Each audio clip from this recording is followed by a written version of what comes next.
बाप मेला न कळता नवती संसाराची चिंता, असं महाराजांनी लिहून ठेवलं. आई वडील लवकर गेले. थोरला भाऊ विरक्त होऊन वनात निघून गेला. नंतर थोरल्या भावाच्या पत्नीचं निधन झालं.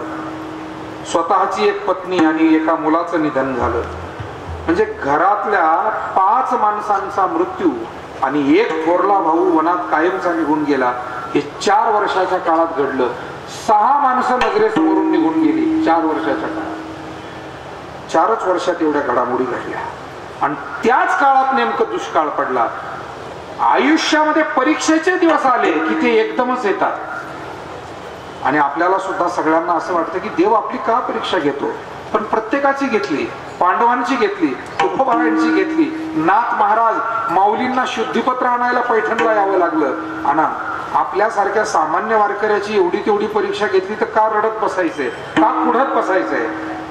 ज्याला आयुष्याचा आध्यात्मिक उत्कर्ष करायचा आहे त्याला या परीक्षेतून गेलं पाहिजे. विठाला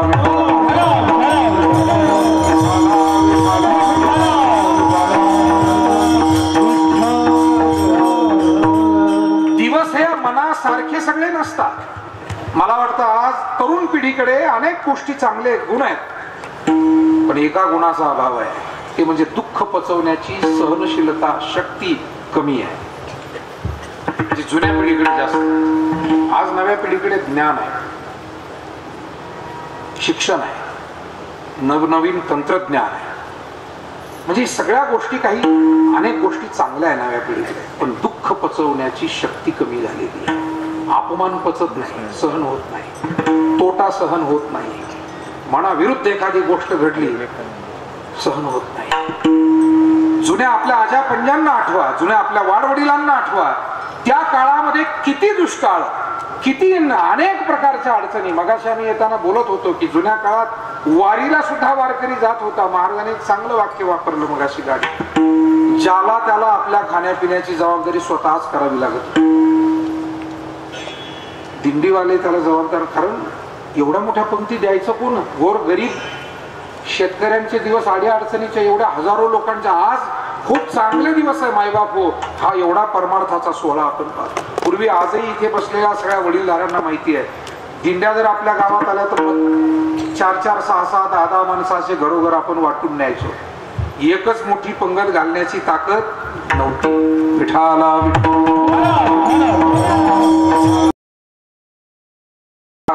अनेक तरुण बंधू भगिनी चांगल्या पद्धतीने जीवन जगत आहेत, पण सर्वांनीच सहनशीलता अधिक आपल्यामध्ये निर्माण करावी. कारण जीवनाचा हा जो प्रवास आहे ना, तुम्ही कुठल्याही देवतेला भजलात, कुठलाही अंगारा घरात आणून ठेवला, काही झालं तरी सुख दुःख हे काही टाळायचे नाहीत. हे जग द्वंद्वात्मक आहे. जन्म आहे, मृत्यू आहे, संयोग आहे, पुन्हा वियोग आहे, लाभ आहे, कधीतरी हानी आहे. या सर्व गोष्टीला आपल्याला सामोरं जावं लागेल. आणि त्याच्यामुळे नव्या पिढीनं सुख दुःख पचवण्याची सुद्धा तयारी ठेवून. आमच्या सावता महाराजांनी काय गोड सांगून ठेवलं. समयासी सादर भावे, सादर भावे देव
बैसोनियाची म्हण कोणे दिवशी घरात नाही धान्य,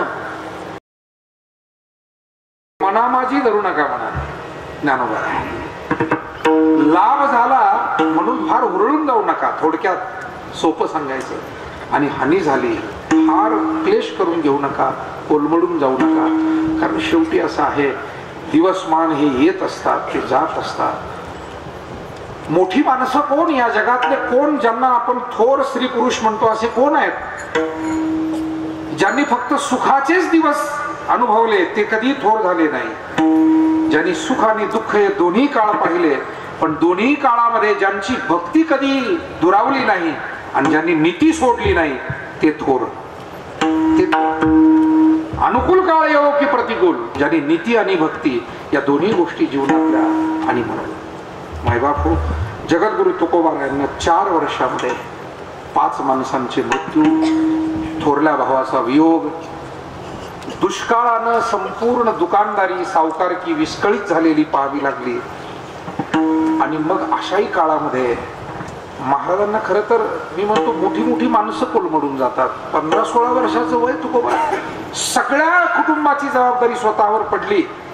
धाकटा भाऊ कान्होबा, त्याची पत्नी, स्वतःची एक पत्नी वारली, आता एक पत्नी, 2-4 लेकरं, धाकट्या भावाची लेकरं.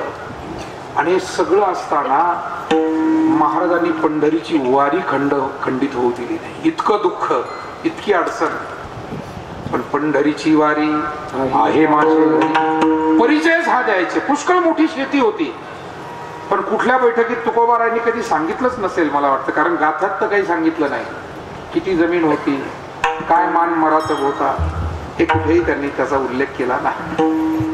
आपल्याकडे दुसऱ्याची जमीन सुद्धा आपणच बोटाने दाखवतो, हेही आमचंच आहे, तेही आमचंच आहे. आता दाखवायच्या वेळेला रानात तिथं काही कोणी नसतं, आपलंच आहे म्हणतात. विठाला विठाल.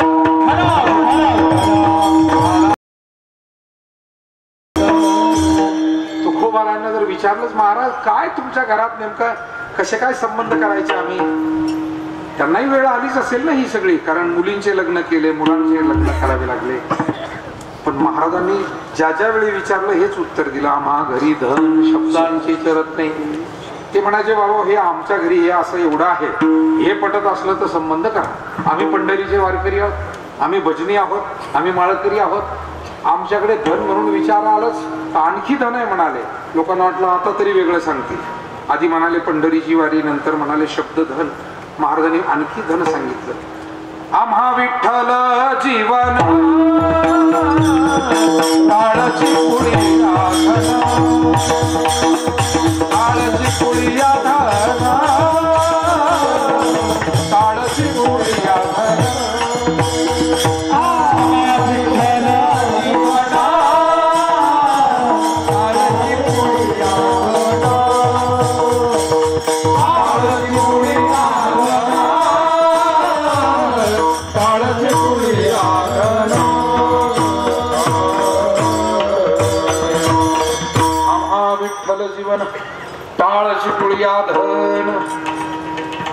महाराजांना या दुःखात नाही उभा राहण्याची शक्ती पांडुरंगाच्या भक्तीने दिली, भजनानं दिली, टाळानं दिली, मृदंगानं दिली.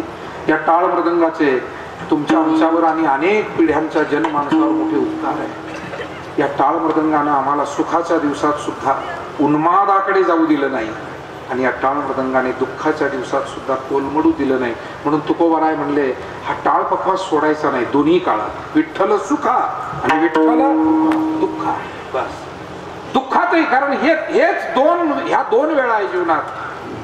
जिथे मार्ग चुकू शकतो. सामान्य काळ जेव्हा जीवनात चाललेला असतो ना, त्यावेळेला संसारात काही मोठ्या घडामोडी होण्याची भीती नसते, जीवनात काही वाईट होण्याची भीती नसते.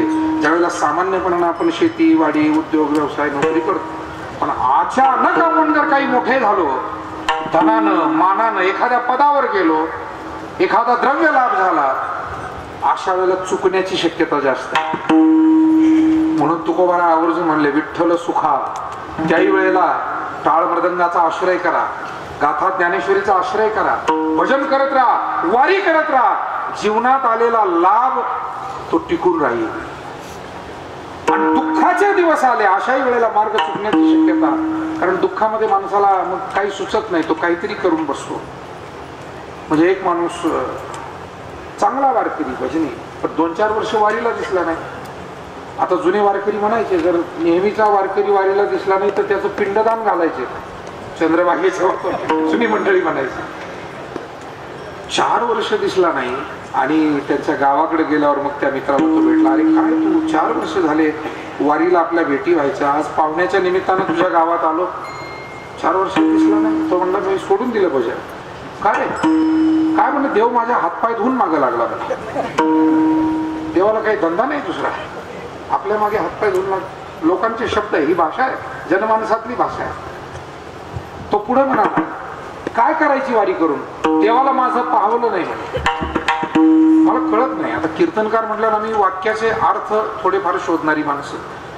जेव्हा लोक म्हणतात की देवाला आमचं पावलं नाही, म्हणजे मला असं वाटतं म्हणजे देव जळतोय बुवा याच्यावर. देवाला पावलं नाही हे काय वाक्य. तो म्हणाला, देव आमच्या हातपाय धुवून मागे लागला, देव करता खेळ लागला म्हणतात, आणि देवाला आमचं पाहवलं नाही. काय झालं, पत्नी वारली म्हणून भजन सोडून देणारे आणि वारीला न येणारे लोक एका बाजूला, आणि एवढी मोठी हानी अल्प वयात झालेली असताना सुद्धा वाड वडिलाचा परमार्थ खंड होऊ द्यायचा नाही या जिद्दीनं परमार्थ करणारे तुकोबारा एका बाजूला. आणि मग वर्णन केलं जातं, धन्य तुकोबा समर्थ जेणे हिलेला पुरुषार्थ. हे सोपं नाहीये. इतक्या अडचणीतून, इतक्या दुःखातून, आणि ज्या घरामध्ये अगदी ऐश्वर्याचे दिवस पाहिले, तिथे भाकरी तुकड्यासाठी सुद्धा कधीतरी या दुष्काळामध्ये त्यांना अडचणीत यावं लागलं. असेही दिवस पाहावे लागले, कोलमडले नाही.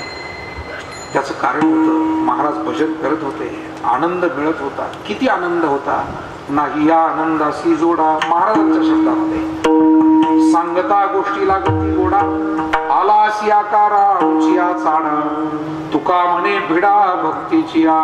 तुकोबारा म्हणतात, देवा तुझ्या या भक्तीतला जो आनंद आहे ना, त्याला जोडा नाही. एका ठिकाणी तर म्हणतात, देवा तुला हे कळणार नाही, तुझिया नामाचा महिमा, तुझिया नामाचा महिमा, तुझं कळे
तुझ्या नामाचा महिमा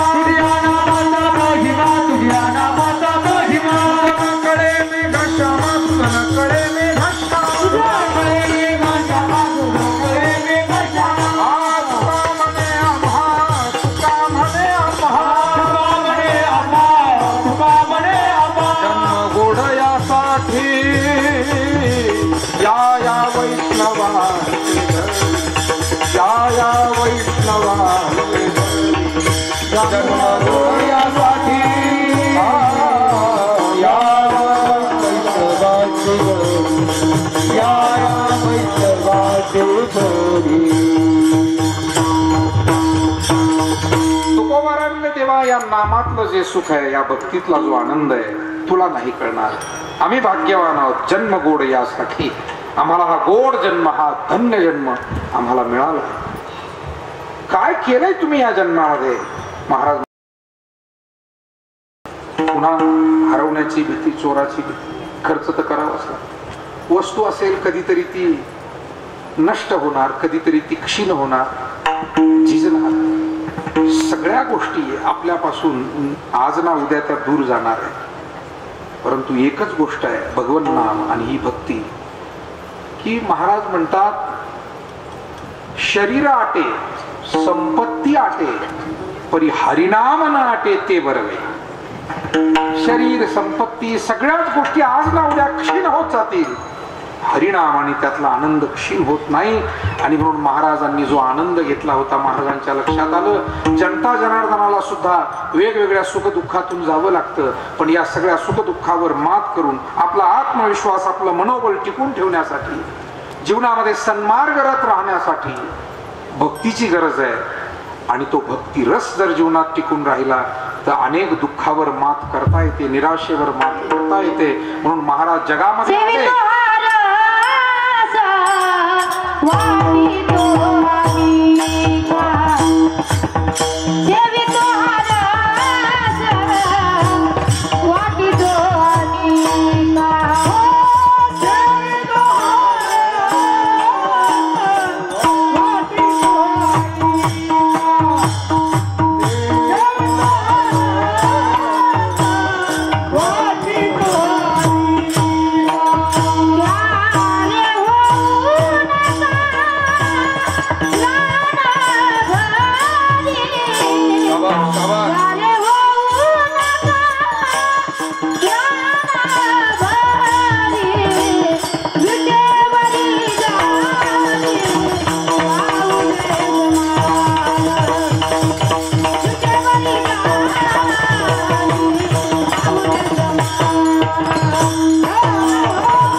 नैसर्गिक ही देणगी फक्त मराठवाड्याच्या भूमीला, जिथे निसर्गतः एवढं गोड गायन वादन एक वरदानच आहे, एक वरदान आहे. आणि म्हणून तुकोबाराय म्हणले सेवितो हा रस वाटितो आणि का. पण महाराज कोणता रस? खाण्यामध्ये षड्रस आहे. आपण 6 प्रकारच्या रसाचा अनुभव घेत असतो. तिखट असतं त्याला विरुद्ध गोड आहे, खारट आहे त्याला विरुद्ध तुरट आहे, आणि कडू आहे, गोड आहे, खारट आहे, तुरट आहे, तिखट आहे, आंबट आहे, अशी षड्रस वाढिले भोजनी. तुकोबारायांना या खाण्यातल्या रसात कुठे रस होता का? महाराजांना भोजन हे उदरभरण नोहे जाणीजे यज्ञकर्म या भावनेनंच ते भोजन करत होते. अनुभव आहे त्यांच्या चरित्रात आलेला. तुकोबारायांना भेटायला त्यांचे मेहुणे आले, पुण्याचे गुळवे, जिजाबाईंचे भाऊ. आणि पाहुणे आले की आपल्या घरामध्ये कुठल्याही गोड धोड स्वयंपाक करण्याची परंपरा आहे, पूर्वीपासून आहे, आजपर्यंत आहे. पुरणपोळीचा स्वयंपाक केला जिजाबाईंनी. पाहुणे बसले, तुकोबाराय जेवायला बसले. तुकोबारायांनी पुंडलिक वरदा म्हणून आपलं जे सुरुवात केली ते 2 घास प्रेमानं आपलं जीव लागले तुकोबाराय. पण पाहुणे मात्र 1 घास खायचे, जरा जिजाबाईकडे बघायचे, 1 घास खायचे, तुकाराम महाराजांकडे बघायचे. जिजाबाईच्या लक्षात आलं, म्हणाले भाऊ तू लाजू नकोस, संकोच मानू नकोस, तू पोटभर जेव, आणि तुझे मेहुणे आहेत ना ते काही तुझ्याकडे पाहणार नाही, तुला काही घे म्हणणार नाही, ते आमच्याकडेच पाहत नाही, तर तू मेहुणा लागून गेला म्हणे, तुझ्याकडे काय पाहतात म्हणे ते त्यांचं काम वेगळं आहे म्हणे, तू जेव. काही जेवलंच नाही ते भाऊ.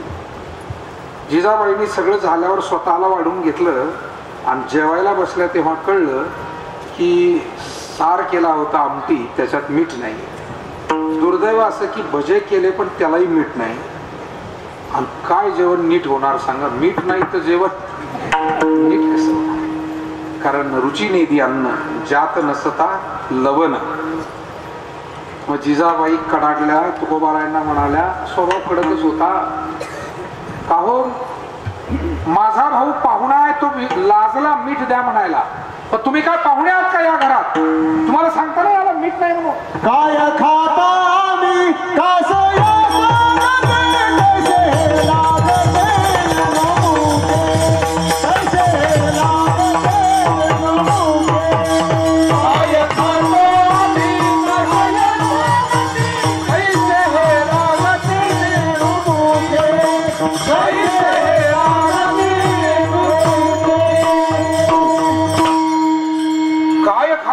कसं या संगाते कैसे हे लागते नेमुखी. तुकोबारा हसायला लागले, आवले रागू नकोस,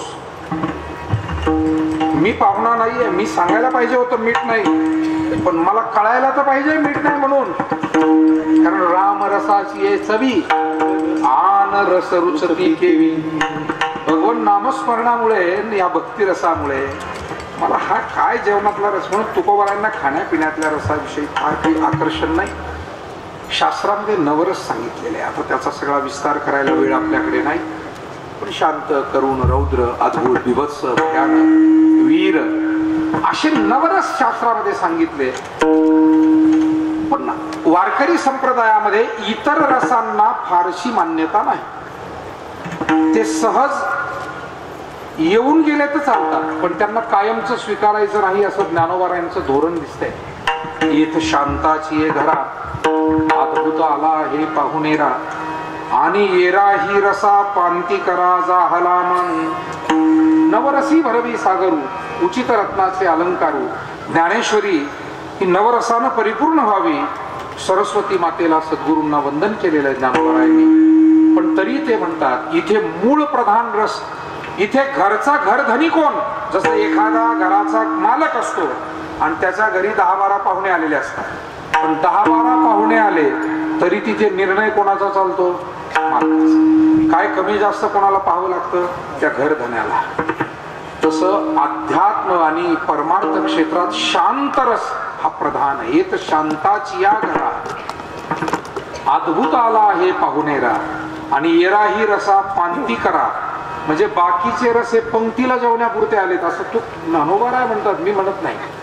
बाकीचे रस कसे आले? येराही रसा पांती करा जाहला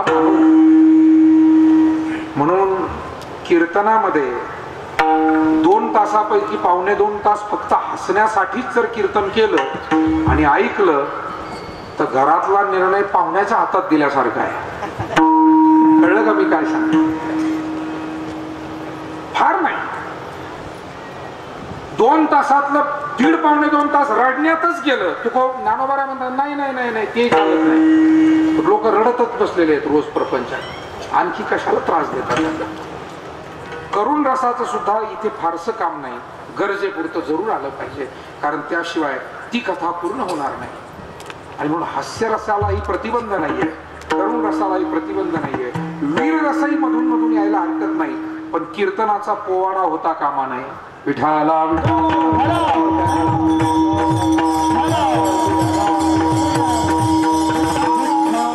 पोवाड्यामध्ये वीररस प्रधान आहे. पोवाडा हा पोवाड्यासारखाच झाला पाहिजे, पण कीर्तनाचा पोवाडा होता कामा नये. कीर्तनाचा तमाशा तर अजिबात होऊ नये. आणि यासाठी श्री गुरु बंकट स्वामी महाराजांचे विचार संस्कार सतत तुमच्या माझ्यासारख्या सामान्य वारकऱ्याला हे ध्यानात ठेवायचे. आपण खूप लहान आहोत, पण त्या मार्गाने चालण्याचा प्रयास आपल्याला सतत करत राहायचा. ज्यांनी या भक्ती रसासाठी आपलं आयुष्य समर्पित केलं, किती आनंद स्वामींनी घेतला. स्वामी जर सायंकाळी विणा घेऊन उभे राहिले तर सकाळचा काकडा झाल्यावरच विणा ठेवतो. हे आजही महाराष्ट्रामध्ये गुणगौरवाने सांगितलं जातं. लोकांची कीर्तनं ऐकायला लोक लवकर जमत नाही. वारीला किंवा अन्य ठिकाणी सुद्धा स्वामींचा काकडा ऐकायला आणि भजन ऐकायला लाखोंची गर्दी जमायची. स्वामींचा काकडा ऐकायला बालगंधर्व येऊन बसायचे त्यांचं भजन ऐकायला. हे गंधर्व म्हणजे महाराष्ट्राच्या नाट्यभूमीच्या रंगभूमीचा एक महान नायक, महान व्यक्तिमत्व. त्यांनी बंकट स्वामी महाराजांचं भजन ऐकायला येऊन बसावं म्हणजे काय थोर असतील. विठाला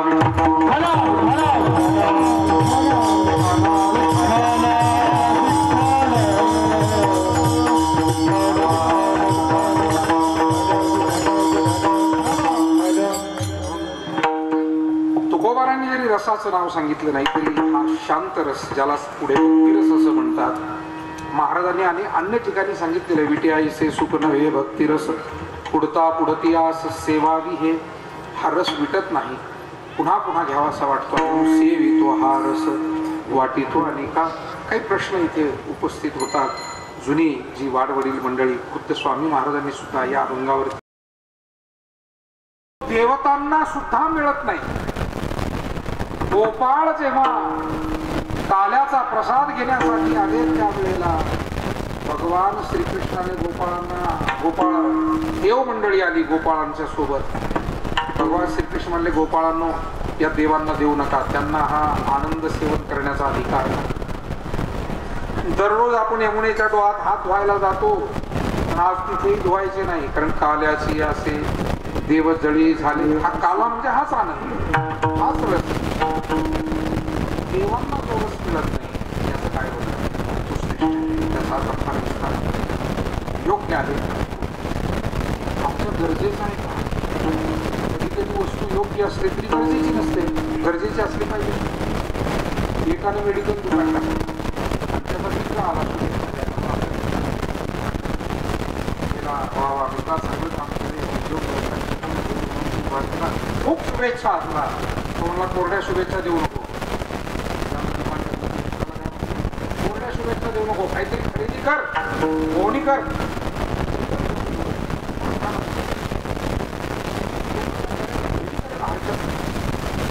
परंतु माझ्या घरात मी आम्ही डॉक्टरने आम्ही गेलो योग्य असणं चालत नाही, गरजेची असते. मेडिकल चांगलं आहे, विकासच आहे, पण मेडिकलच्या गोळ्या गरज असेल तरच खातात, हाऊस म्हणून खातात. आपल्याकडे कसं काय, किराणा दुकानातल्या गोळ्या खातील हाऊस म्हणून, पण मेडिकलच्या गोळ्या गरज म्हणून खातात.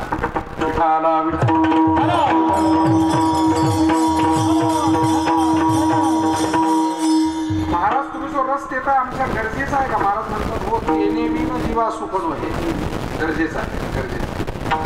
आम्हाला घेता येणं शक्य आहे का? तिसरा प्रश्न. हो घेता येणं शक्य आहे. किती इंद्रिय हात पाय कात, डोळे मुख बोलाया वचन, जेणे तू जोडसी नारायण, नासी जीवपणा भवलो. या संपूर्ण इंद्रिय संपदा आणि शरीर संपदा परमात्म्यानं जे दिली, हे जीवन दिलं, त्याद्वारा भक्तीवर सेवन करणं शक्य आहे. हाताला खाली श्रवण करता येतं, भगवंताचं चिंतन मनानं करता येतं. ही सगळी सामुग्री त्यानं दिलेली आहे. आणि म्हणून आग्रह करतो तुकोबाराय म्हणतात, सेवितो हा रस वाटितो आणि का अरे होऊ नका, विषयाच्या रानभरी होऊ नका. महाराज अहो घ्या घ्या म्हणताय, सगळ्यालाच तुम्ही घ्या म्हणताय, हा हे एवढ्यांना, आणि इथे नाही आले अजून असे लाखो करोडो, यांना पुरेल काय? महाराज म्हणले, काळजी करू नका, विटे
पाहिजे माहीत असं असलं पाहिजे. भगवान परमात्मा नुसता सामर्थ्य संपन्न नाही, तो उदारही आहे, तो दानशूर आहे, तो दाता आहे. काहींकडे उदारता असते परंतु सामर्थ्य तो परमात्म्याकडे सर्व गोष्टी आणि तोची एकदा दाता. आणि असा परमात्मा पाठीशी असताना भक्तिरस मानव जगाला द्यायचा आहे, तो कमी कसा देव कसा देईल म्हणाले, त्याला खूप वेळा जावं लागेल, खूप वेळा मागावं लागेल.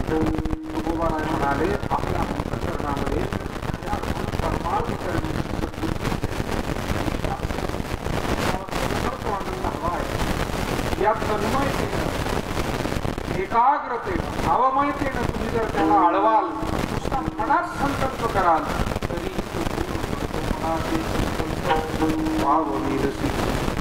जरी राहे बुद्धी या अभंगात महत्वपूर्ण सगळं होईल. परमात्मा आनंद देईल सर्वांना, मनात संकल्प आला तर जरी राहे बुद्धी ओळ चरणातलं हे जे खूप आहे अधोरेखित करण्यासारखं आहे. त्याला इंग्रजीमध्ये अंडरलाईन अधोरेखित करणं शक्यतो मराठीचे शब्द वापरा. विठाला विठाला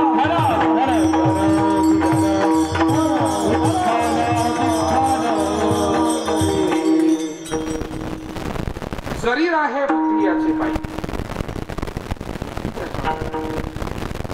परमात्म्याच्या चरणाजवळ मन आणि बुद्धी शिकल्यानंतर भगवत प्रसन्नता मिळाली. पण हे मन आणि बुद्धी स्थिर होण्यासाठी अनेक वर्ष नव्हे तर अनेक जन्म प्रतीक्षा ज्ञानवान मात्र वासुदेव अनेक जन्माच्या प्रतीक्षेनंतर कधी कधी येत. ही गोष्ट बोलण्यात जेवढी सहज आहे करण्यात प्रयास करतो.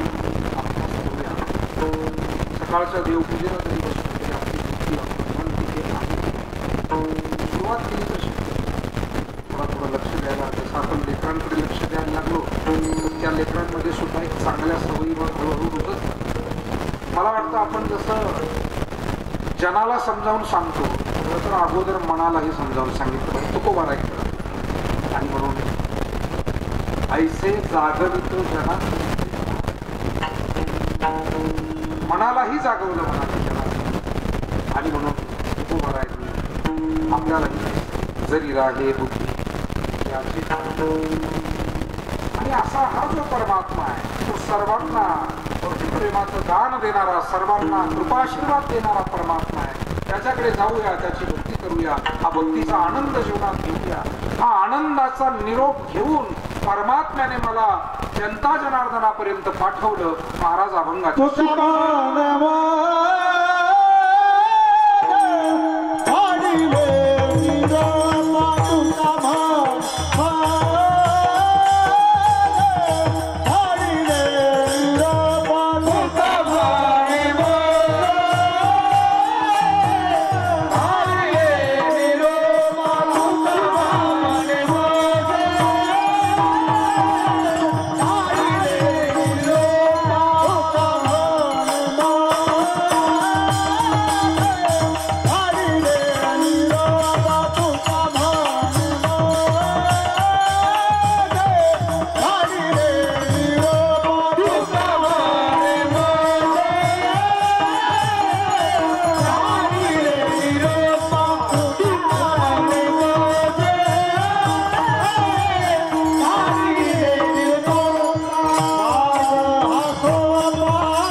ज्ञानेश्वर माऊली ज्ञानेश्वर माऊली ज्ञानराज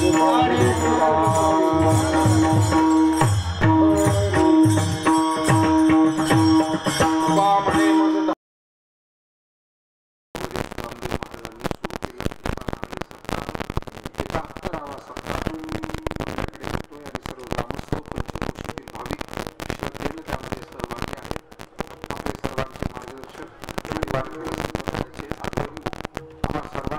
मध्ये जे ज्येष्ठ श्रेष्ठ आहेत असे पूजनीय लक्ष्मणजी महाराज यांच्या आधिपत्याखाली हा उत्सव या ठिकाणी होतोय.